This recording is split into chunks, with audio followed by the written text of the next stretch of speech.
আসসালামু আলাইকুম রহমতুল্লাহি ওবরকাতুহু। সম্মানিত দর্শক, বাংলাদেশে একটি নজিরবিহীন প্রেসিডেন্ট নির্বাচন হয়ে গেল। নির্বাচনটি প্রি-সিটেলড, এর ফলাফল কি হবে আমরা সবাই জানতাম। এবং আমাদের বাংলাদেশে যে পদ্ধতিতে প্রেসিডেন্ট নির্বাচন হয়, সেখানে সংসদে যারা সংখ্যাগরিষ্ঠতা লাভ করেন কেবলমাত্র তারাই প্রেসিডেন্ট পদে মনোনয়ন দিতে পারেন।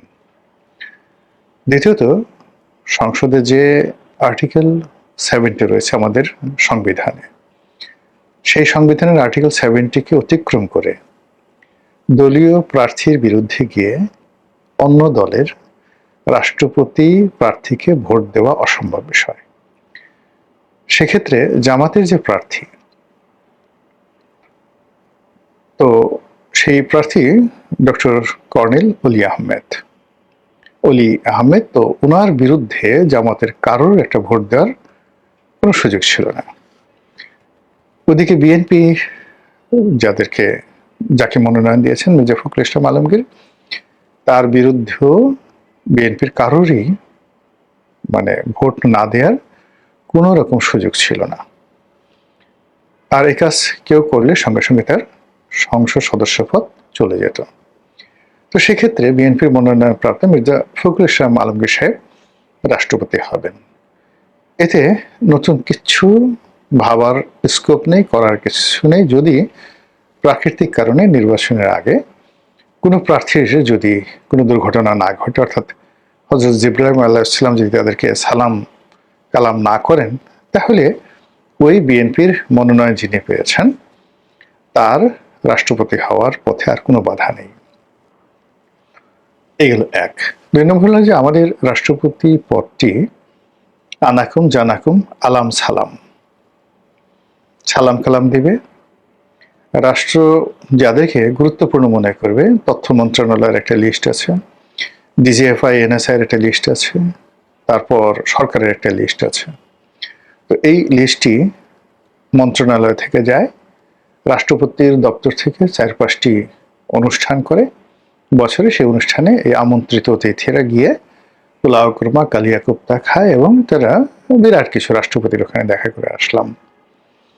এর মধ্যে ভিআইপি আছে, সিআইপি আছে, রাজনৈতিক নেতৃবৃন্দ আছেন, আমলা আছেন, কামলা আছেন, সব একেবারে সাজানো, আপনি এর বাইরে যেতে পারবেন না। ওখানে সরকার এবং রাষ্ট্র যে তালিকাগুলো করে এসেছে, আওয়ামী লীগ জমানাতে যে তালিকা ছিল, সেটার পরিবর্তে আবার বিএনপি যে তালিকা করেছে, তালিকার বাইরে আপনি রাম হন, শাম হন, যদু হন, মধু হন, আলবার্ট আইনস্টাইন হন, ইবনে বতুতা হন, আপনার ওই রাজকীয় ওই অনুষ্ঠানে যাওয়ার কোনো সাধ্য নেই, সম্ভব নয়। এবং রাষ্ট্রপতি ইচ্ছে করলেও আপনাকে ওই ধরনের কোনো অনুষ্ঠানে দাওয়াত দিতে পারে না। মন্ত্রণালয় যা বলে তাই।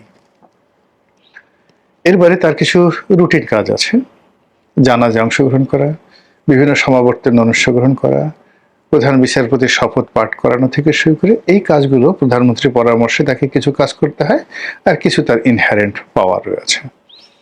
এর বাইরে মূলত রাষ্ট্রপতি পদের আসলে ওই বাড়ির মধ্যে বসে থাকা, মাঝে মধ্যে বিদেশে যাওয়া, চিকিৎসা করা, বাংলাদেশে যদি একেবারে সুন্দরতম রাষ্ট্রপতি ধরেন, তাহলে আওয়ামী লীগের রাষ্ট্রপতি আব্দুল হামিদের মতো এরকম নিপাট, এরকম সুন্দর, এরকম নির্ঝঞ্ঝাট কোনো রাষ্ট্রপতি ছিল না। ওটাই হলো বাংলাদেশের বর্তমান রাষ্ট্রপতির মডেল।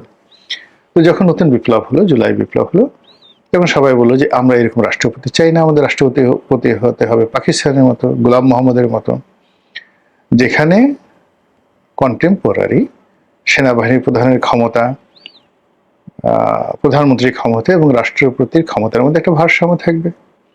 এবং সেই অনুযায়ী ডক্টর মোহাম্মদ ইউনূস বা ওনার পছন্দের মতো কেউ, বা আগামীতে ডক্টর মোহাম্মদ ইউনূস ভার্সন 2 এরকম কেউ যদি রাষ্ট্রপতি হন, তাহলে যাতে এই পদটি নিয়ে রাষ্ট্রপতি যিনি থাকবেন তিনি হেলে দুলে চলতে পারেন, এই জন্য গত অন্তর্বর্তীকালীন সরকারের সময় প্রাণ ভরে, কলিজা ভরে তারা সংস্কার করেছে এবং রাষ্ট্রপতিকে যতটা সম্ভব হাইলাইট করার চেষ্টা করেছে যেন ডক্টর মোহাম্মদ ইউনূস সেখানে বসতে পারে।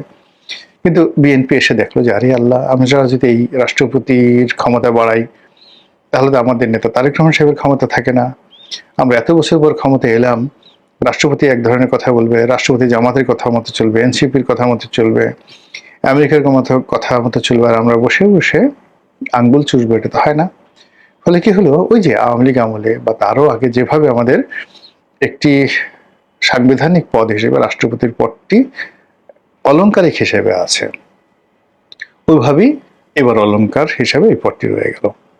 তো কাজে এটা নিয়ে কোনো উচ্ছ্বাস দেখানোর দরকার ছিল না, আবেগ দেখানোর দরকার ছিল না, এটি নিয়ে কোনো অ্যাটেনশন দেখানোর দরকার ছিল না। এবং এটা একটা নির্বাচন করার জন্য নাকি কয়েকশো কোটি টাকা খরচ হয়ে গেছে, বোগা, যেসব কিচ্ছু দরকার ছিল না, কোনো দরকার ছিল না। উল্টো এই দেশে অর্থনৈতিক সংকট, রাজনৈতিক সংকট, তারপরে ভাবমূর্তির সংকট সরকারের, তো এর মধ্যে একটা নির্বাচন হলো। আমাদের প্রধান নির্বাচন কমিশনার একেবারে এমন একটা ভাব দেখালেন, তিনি মনে হচ্ছে যে আমেরিকার প্রেসিডেন্ট ডোনাল্ড ট্রাম্পের মতো কোনো শক্তিশালী প্রেসিডেন্ট নির্বাচন করবেন এবং সারা দুনিয়াকে তিনি চমক লাগিয়ে দেবেন। এরকম ঘটনা ঘটলো। জামাতের প্রার্থী অলি আহমেদ সাহেব অনেক বড় বড় কথা বললেন, তারা দেখিয়ে দিবেন বিনা যুদ্ধে তারা মানে এক সুসাগ্র পরিমাণ মেদিনীর জমি তারা ছাড়বেন না, এরকম একটা জিহাদি জোশ তাদের কথাবার্তায় লক্ষ্য করা গেল। তারা বলে যে হ্যাঁ, আমরা জনতার রাষ্ট্রপতি। কেউ কেউ বললেন যে জামাত যে প্রার্থী দিচ্ছে তিনি হবেন মূলত ছায়া রাষ্ট্রপতি, শ্যাডো রাষ্ট্রপতি, এরকম ভাবে ঠাট্টা মস্করা চলছিল। তারপর রাষ্ট্রপতি প্রার্থী কর্নেল ওলি তার সেই যে ক্ষুরধার বক্তব্য, তিনি বলার চেষ্টা করলেন আমি জামাতে যদি না আসতাম, বিএনপিতে থাকলে বিএনপি তাকে রাষ্ট্রপতি বানাতো, কোনো অবস্থাতে তারেক রহমান সাহেব জীবিত থাকা অবস্থায় কর্নেল ওলিকে রাষ্ট্রপতি বানাতেন না।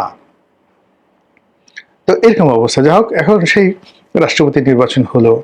সেখানে অবাক করার বিষয় হলো যে রাষ্ট্রপতি পদে যখনই পার্লামেন্টের ভোটে নির্বাচিত হলেন, তো সেখানে আসলে কর্নেল ওলির উপস্থিত থাকার সুযোগ ছিল না, এর কারণ হলো তিনি তো মেম্বার অফ পার্লামেন্ট ছিলেন না।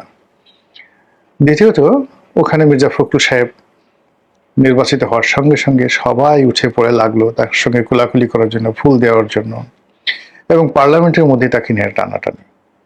আর সেই টানাটানির মধ্যে জামাতের লোকদের যে টানাটানি, এটি ছিল রীতিমতো ন্যাক্কারজনক।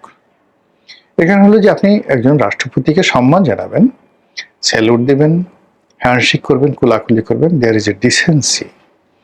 তো সেই ডিসেন্সিটা ছিল না, আভিজাত্য ছিল না, সৌজন্যতা ছিল না।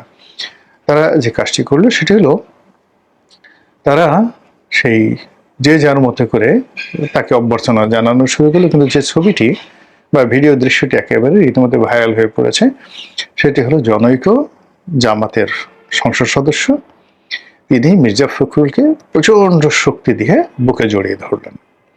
মির্জা ফখরুল এমনি বয়স্ক মানুষ, নানা রকম রোগ শোকে, ব্যামোতে তিনি অসুস্থ, এখনো তিনি হাঁটতে পারেন না ঠিক মতো। তো সেই অবস্থাতে সেই লোক কুয়াতুল মুসলিমিন দেখিয়ে তাকে এমন জোরে চাপ দিল, যদি রাষ্ট্রপতি মহোদয় আসেনি, কিন্তু অন্য কোনো তার মতো অসুস্থ ব্যক্তি হইলে সে জাস্ট একটা শব্দ করতো, ক্যাত ক্যাত করে একটা শব্দ করে ফেলত। তো এরকম ভাবে তাকে একটা চাপ দিল, চাপ দিয়ে বুকের মধ্যে চাপ দিয়ে তাকে জড়িয়ে ধরলো একদম আচ্ছা মতো। কোলাকুলি কাকে বলে, সবচেয়ে প্রিয়তম, সবচেয়ে প্রিয়তমা। আপনি যখন তাকে আলিঙ্গন করবেন তাকে ছাড়তে চাইবেন না, ওইরকম মির্জা ফখরুলকে ছাড়তে সে চাই না, ধরে রাখলো।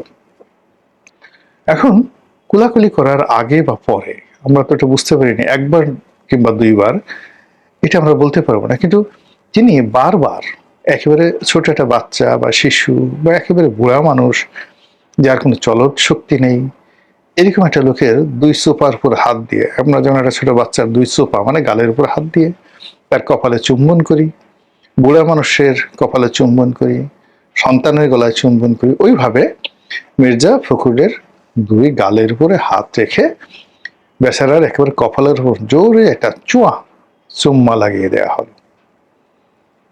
এই যে দৃশ্য, এই দৃশ্যে সারা বাংলাদেশের ট্রল পড়ে গেল। জামাত শেষ পর্যন্ত রাষ্ট্রপতিকেও ছাড়লো না, তাকেও চুমা দিতেই হবে। এই যে সুমার কালচার, এই সুমার কালচার বা সংস্কৃতি তারা কোন পর্যায়ে নিয়ে যাবে? সবাই কেন চুম্মাবাজ হতে চাচ্ছে? এটি নিয়ে নানা রকম ট্রল হলো, নানা রকম কথাবার্তা হলো, রাষ্ট্রপতিও বিব্রত হলো, আমরাও বিব্রত হব কি? আমরা তো এই দৃশ্য এখন দেখে আসছি অহরহ। এখানে শুধু চুমাচুমি পর্যন্তই থামছে। যদি আরো সামনে আগাতো, না থামতো, তাহলে আপনি কি করতে পারতেন বলেন? তো এই যে একটা অবস্থা, সেটি নিয়ে এখন বিভিন্ন মানুষ ট্রল করার চেষ্টা করছে যে আরে আপনারা ভোট দিলেন কর্নেল ওলিকে আর চুমো দিলেন মির্জা ফখরুল ইসলাম আলমগীরকে। আপনাদের যদি এত চুমো দিতে ইচ্ছা করে, তাহলে আপনারা কর্নেল ওলির বাসায় চলে যেতেন। সবগুলো জামাতের যারা এমপি আছে, এনসিপির এমপি আছে, তারা কর্নেল ওলিকে ওইভাবে জোরে জড়িয়ে ধরতেন, চুম্বন করতেন এবং বলতেন যে আপনি আমাদের রাষ্ট্রপতি, আমরা যেহেতু মনোনয়ন দিয়েছি, আমরা মির্জা ফখরুল সাহেবকে, যেহেতু তিনি থাকবেন, নির্বাচিত হয়েছে সেটা আলাদা কথা, বাট ইউ আর আওয়ার রাষ্ট্রপতি, আমরা আপনাকেই প্রণতি দিলাম, ফুলের মালা দিলাম, এবং আমাদের এই যে টোটাল এতটি ভোট আমরা দেখেন আপনাকে প্রতি পয়েন্টে দিয়েছি, কাজে আপনি আপনার যে সম্মান মর্যাদা আমরা রক্ষা করলাম এবং কৃতজ্ঞতা স্বরূপ আপনি আমাদের দলে এসেছেন আর আমরা আপনাকে ভোট দিয়েছেন, আসলে আমরা পরস্পরের সঙ্গে চুমাচুমি করি, আপনার কপালে আমি চুম্বন দিচ্ছি, আপনি আমাদের কপালে চুম্বন দেন। সেটা অনেক সুন্দর হতো, শালীন হতো এবং আন্তরিকতা প্রকাশ পেত। কিন্তু তা না করে যে দৃশ্য আমরা দেখলাম বঙ্গভবনে, যে দৃশ্য দেখলাম সংসদের মধ্যে, এতে করে এই জামাতের যে ভেলকিবাজি, সেই ভেলকিবাজি আবার নতুন করে জাতির সামনে উন্মোচিত হয়ে গেল। সবাই বলার চেষ্টা করছে মূলত এই ধরনের নাটক করে, এই ধরনের অভিনয় করে জামাত একটা নতুন বিএনপির হাতে একটা অস্ত্র তুলে দিল, যে এই বিএনপি এতটা গণতান্ত্রিক যে যে রাষ্ট্রপতি নির্বাচন হলো, সেই রাষ্ট্রপতি নির্বাচনেও তারা প্রতিযোগিতা করে পাশ করেছে।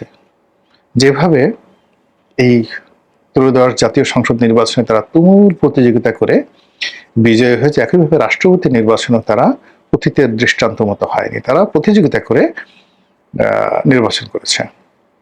দ্বিতীয়ত হলো জামাতও বলার চেষ্টা করছে পাবলিককে, আমরা যারা সাধারণ পাবলিক, আমাদেরকে বোঝানোর চেষ্টা করছে, দেখেছো দেখেছো আমাদের কি ক্ষমতা, কি দাপট, আমরা সেই শত চেষ্টা করেও আমাদেরকে সেই প্রতিযোগিতার বাইরে রাখা যায়নি, আমরা এখানে প্রতিযোগিতা করেছি, আমরা জানি নিশ্চিত পরাজয়, কিন্তু সব পরাজয়ই পরাজয় নয়, আমরা এজন্য সরাসরি যুদ্ধ করে, ভোট যুদ্ধ করে তারপরে শেষে পরাজিত হয়ে দেখিয়ে দিয়েছি গণতন্ত্র কাকে বলে। কিন্তু বাস্তব ঘটনা কি তাই? Not like that. বাস্তব ঘটনা মনে হচ্ছে কেউ হয়তো মহামানব হতে চাচ্ছেন, কেউ হয়তো কাউকে মহামানব বানানোর চেষ্টা করছেন, আর আমরা সেই পাবলিক মানব এবং মহামানবের সেই যে অসম যুদ্ধ, সেই যুদ্ধের দৃশ্য দেখে হা হা রিয়াক্ট দেওয়া ছাড়া আমাদের আর কি বা করার আছে। মহান আল্লাহ আমাদের সবাইকে হেদায়েত দান করুন, হেফাজত করুন। আসসালামু আলাইকুম ওয়া রাহমাতুল্লাহি ওয়া বারাকাতুহু।